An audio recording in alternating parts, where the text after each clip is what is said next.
Сум дүүргийн сонгуульд нэр дэвшин өрсөлдөж байгаа арчилсан намын нэр дэвшигчдэд зориулан Монголын арчлалын нэгдэлсэн ажлах төрийн бас байгууллага арчилсан намтай хамтран сургагч багш нарыг бэлтгэх сургалтыг 21 аймаг 9 дүүрэгт явуулж хэллээ.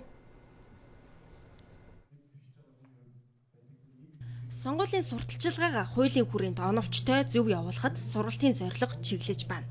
Сургалтыг дэмжиж арчилсан намын гишүүд, үндэсний зөвлөлт хорооны гишүүд, орон нутагт ажиллах сургалтын баг бүрэлдэхүүнд орж хамтран ажиллаж байна.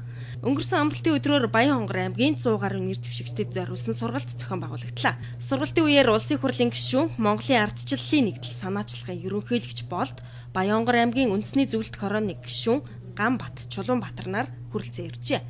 Энэ сургалтаар сонгуульд нэр дэвшигчдэд зориулсан хуулийн зөвлөмж, PR зөвлөмж Одоо эрхлэгч хүчний 2 сарын хугацаанд явуулсан бас одоо ард түмэнд нийцэхгүй ард түмний эсрэг шинжтэй шимшиг нийтийг хамарсан биш. Ерөнхийдөө бас эрхлэгчдийн одоо хит давмгай байдлаа хадгалж ард түмний одоо дуу хоолой эрх ашгийг өсөрдүүлсэн ийм олон шийдвэрүүдийг гаргаад гаргах гэдэг ингээд завдаад байгаа юмуд нь бол үнэхээр одоо нэлээд олон хүмүүс бол энийг эсрэг үсч миний хувьд бол энийг үнцээрээ одоо буруу үйл ажиллагаа гэж хараад байгаа.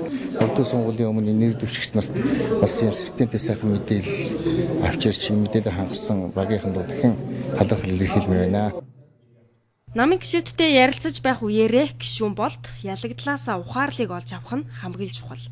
Тиймээс ирээдүгээ харъя гэвэл өнгөрснөө дүгнэж алдаагаа засах хэрэгтэй гэдгийг сургалтын үеэр онцолжээ. Сургалт цаашид орон нутаг нийслэлд үргэлжлэн явагдах юм байна.